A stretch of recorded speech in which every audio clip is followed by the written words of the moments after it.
Chers amis, vous avez dû recevoir dans vos paroisses un questionnaire sur la synodalité auquel vous êtes invités à répondre. Alors ce questionnaire, il nous vient de Rome.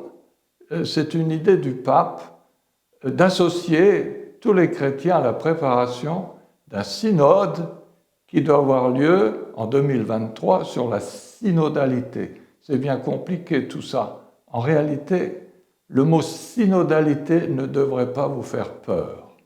Parce que nous vivons la synodalité sans même le mot. La synodalité, c'est chaque fois qu'on se rassemble, on échange des opinions, on met tout en commun et on se met en présence du Seigneur qui nous parle par son esprit.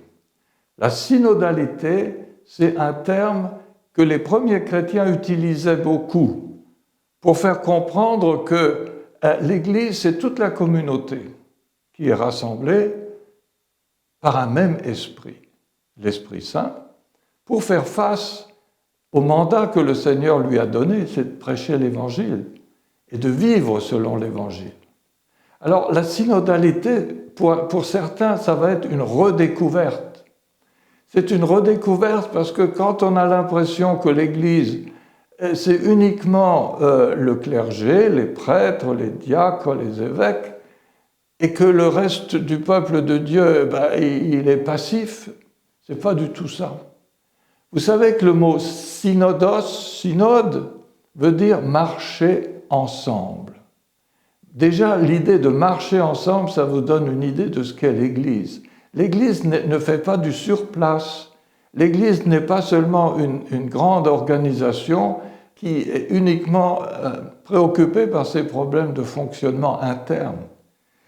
L'Église est faite pour aller dans le monde, dans la société, témoigner du Christ qui est lumière, vie, joie et paix pour tous les hommes. Alors, la synodalité, c'est comment nous allons évangéliser ensemble. Vous pensez bien que si on a lancé toute cette opération sur la synodalité, c'est parce qu'on se rend compte que l'évangélisation, c'est l'enjeu de demain, c'est même la survie de l'Église. La synodalité, c'est chacun prend sa part dans la mission de l'Église. Chacun va pouvoir dire, à partir de son expérience, à partir de ce qu'il a déjà connu, comment porter le Christ aux hommes d'aujourd'hui. Et en échangeant les uns avec les autres, d'abord on renforce notre propre foi, notre propre engagement, et en même temps on se rend compte que c'est quelque chose de magnifique, toujours à découvrir, que l'Église du Christ qui est en marche, avec nos prêtres, avec l'évêque, tous les évêques entre eux, avec le pape, nous marchons vers le but que le Seigneur nous assigne, le règne de Dieu, qui consiste à annoncer aux hommes qu'ils sont aimés, qu'ils sont pardonnés et qu'ils sont appelés à dépasser leur désespérance, leur manque de perspective. Parce que le règne de Dieu, c'est la perspective absolue que toute chose a un sens, que notre vie a un sens et que nous sommes tous appelés à y coopérer.